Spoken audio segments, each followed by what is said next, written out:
Class, how are you all? Fine. Okay, today we are here to discuss on motivation. What do you understand by motivation? Can any one of you define what is motivation to me? I think motivation is about changing people. Okay. Is there any difference between motivation and inspiration? Yes, ma'am. Inspiration is changing thinking. Rightly said. Inspiration is changing thinking and motivation is changing people. Many times when I conduct classes, training programs, students or participants, they ask me, "Ma'am, are you a motivator or you inspire us?" I tell them, I can only inspire you. I can't motivate you. The motivation should come from your side. I inspire people, people motivate themselves. So motivation is something which comes from your side. I can only inspire you. But motivation should come from your side. That's what I tell them often in training programs and the personality development classes I conduct. Different types of motivation, like if you take, we can see here external motivation and internal motivation.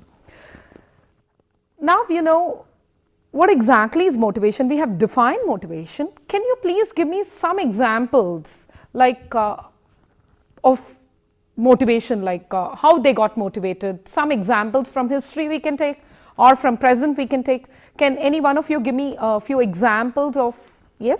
Yeah, ma'am.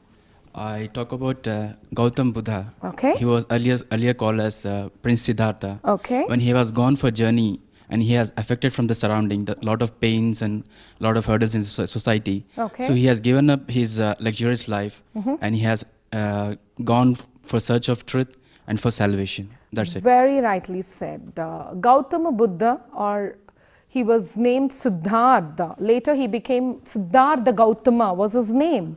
Later he became Gautama Buddha, who went for salvation and he attained enlightenment and he spread the peace and truth throughout the world. He became one of the greatest philosophers.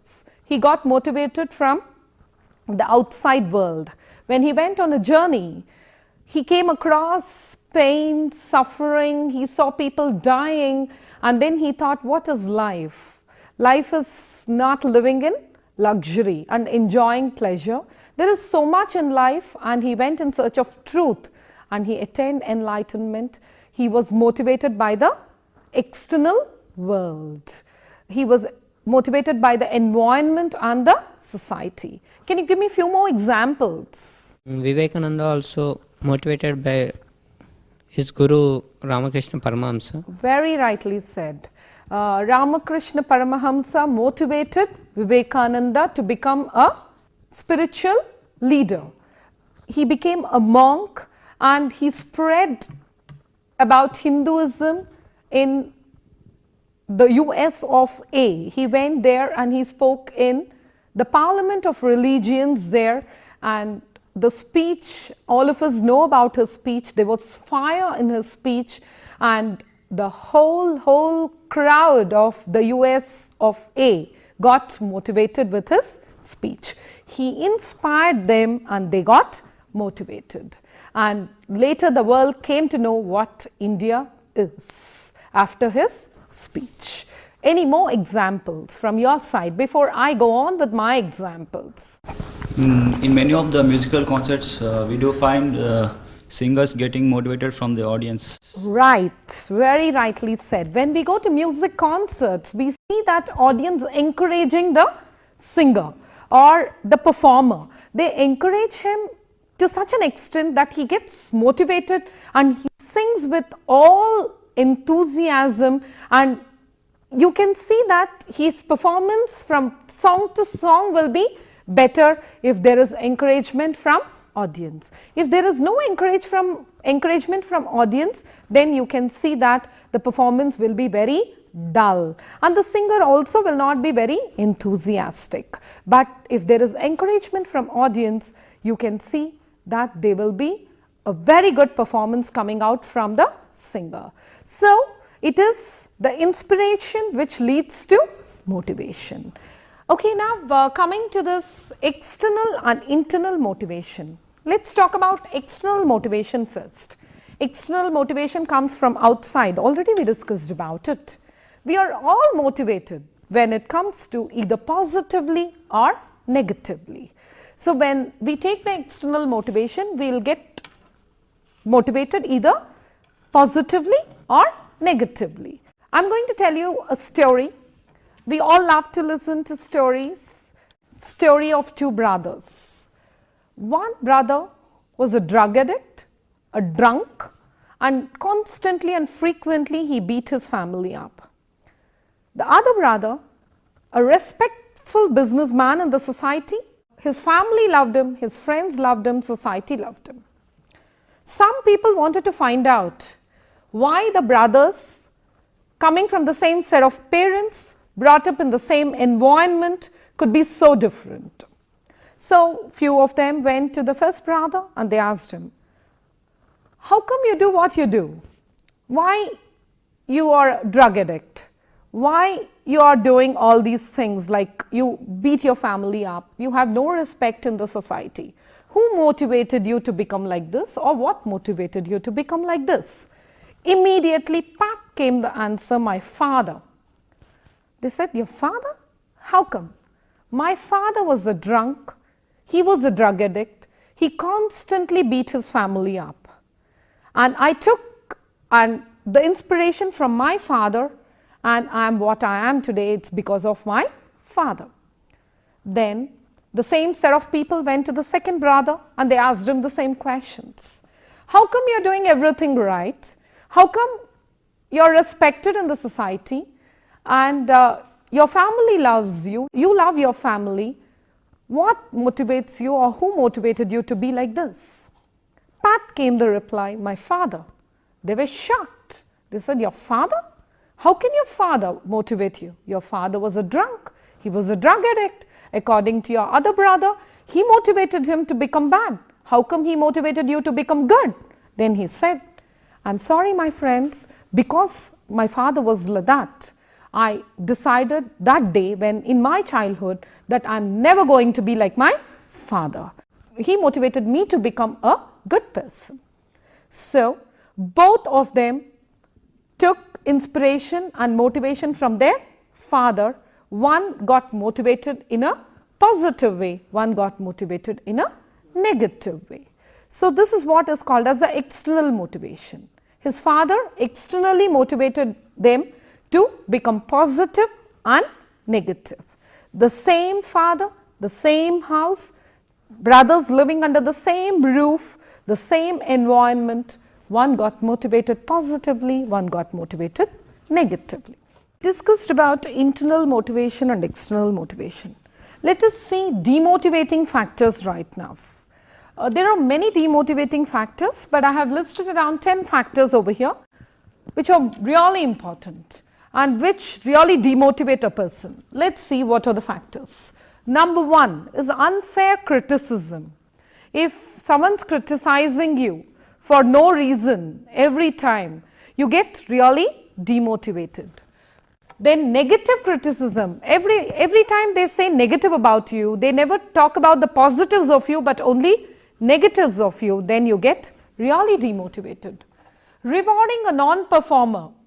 You perform but the reward goes to a non-performer and the reward should come to you but it's gone to someone else. That becomes a demotivating factor. Then failure or fear of failure. Every time you think of failure, if I fail, what will happen? If I fail, then maybe something really goes wrong.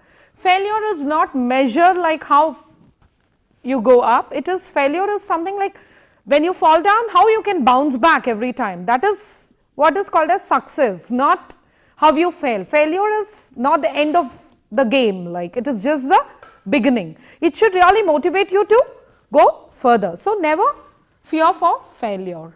Success which leads to complacency or complacence. What is complacence? Can anyone tell me what is complacence? Yes. It is carelessness after winning. It is arrogancy. Yes. It is like you're so satisfied, you don't want to try anymore. You're so satisfied with it that you don't want to try any more harder in life. You're very happy with what you have. So there is no motivation to lead your life further. That is complacence. Success which leads to complacence. Success should never lead to complacence or complacency. It should motivate you to go further. Okay? Lack of direction in life. You don't know where you're going.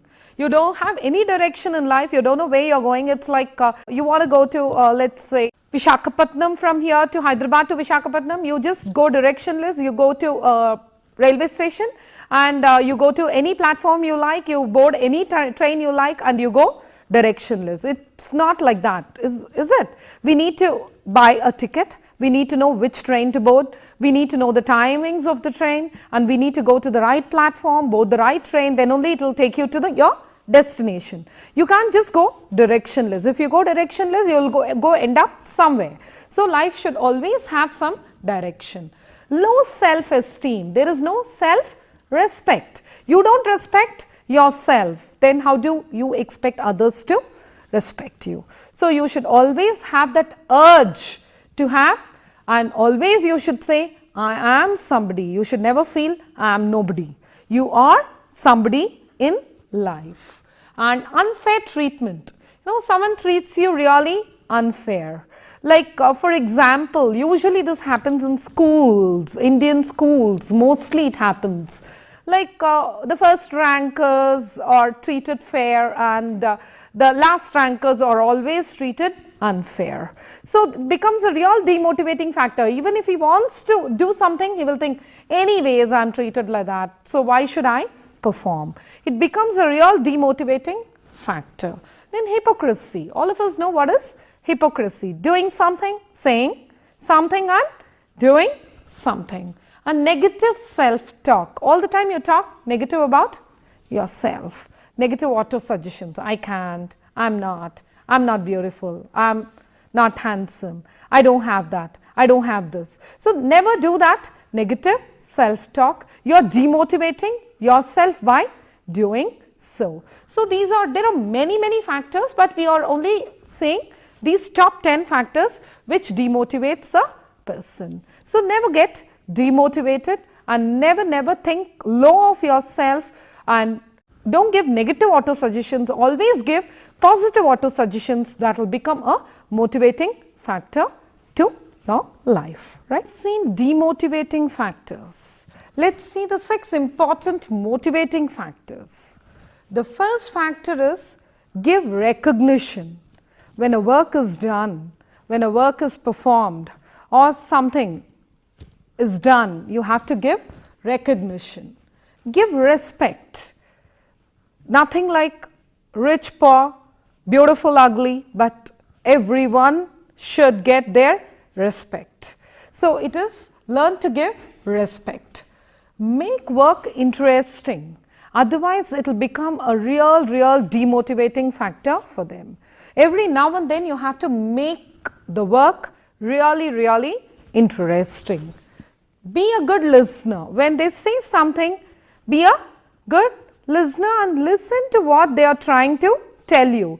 Don't cut them or button and don't stop them when they are speaking. That becomes a real demotivating factor for them and they will not try to convey or they will not try to express what they want to express in future to you. And once it becomes a demotivating factor, maybe you will be at loss in future. And throw a challenge. Always a challenge works better. Like this is a child's psychology, we can say, you know, right from our childhood, like we all work when a challenge is thrown to us. If our parents tell us that you can't do it, we will try and do that. If they say don't do that, we will do that. So always a challenge works better, even for grown-up. So if you challenge them, they will definitely do the job in a better way. Help, but don't do for others what they should do for themselves. You can definitely help them, guide them, inspire them, but it is that they should get motivated and they should do what they should do for themselves. You should not do what they are supposed to do for themselves. So these are the 6 motivating factors. Before I wind this session up, I would like to know whether I inspired you or motivated you. Inspired us. Okay. Are you motivated? We are also motivated towards our work. Okay. What we have to do in our future towards our work. So, there is a lot of difference between inspiration and motivation. So, these are the things you should avoid in public. Try to practice good, positive gestures. It will definitely help you in a crucial and a critical situation, but please avoid negative gestures, which will, like one more example I'll give you. When we go to restaurants, there if we want to call the waiter, we will say, that's a very bad thing, you know, that shows that you're too superior and he is too inferior. You can always look at him, and when the eye contact is there, you can always nod your head, he will definitely come to you. That is more polite than calling him with a click or like this or with a clap. So, you have to avoid certain things. It will definitely help you improve your personality. Any organization or any company, it's like a family or it's like a body. Even one organ is missing, then you will know what it is. Like if a hand is missing, then you'll know the importance of hand. If eye is missing, you'll know the importance of eye.